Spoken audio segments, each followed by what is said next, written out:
Trade union বা শ্রমিক সংগঠন, বিভিন্ন কলকারখানা মিলে আমরা এই ট্রেড ইউনিয়ন বা শ্রমিক সংগঠনগুলোকে দেখতে পাই। বলতে পারেন ভারতের প্রথম শ্রমিক সংগঠন বা ট্রেড ইউনিয়ন কোথায় গড়ে উঠেছিল এবং কত সালে? আসুন সেই বিষয়ে আপনাদেরকে বলি। ভারতীয় শ্রমিকদের প্রথম অ্যাসোসিয়েশনের কৃতিত্ব 1890 সালে NM লোখান্ডে দ্বারা প্রতিষ্ঠিত বম্বে মিল হ্যান্ডস অ্যাসোসিয়েশনকে দেওয়া হয়।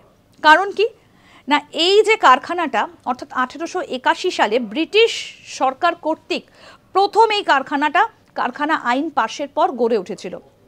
পরের বছরগুলিতে বেশ কয়েকটা শ্রমিক সমিতি এবং ইউনিয়ন গঠন করা হয়েছিল এবং এই যে প্রথম কারখানা আইন পাশের ঠিক পরে 1881 সালে ব্রিটিশ সরকার প্রথম এই যে কারখানাটা গড়ে তুলেছিল, অর্থাৎ বোম্বে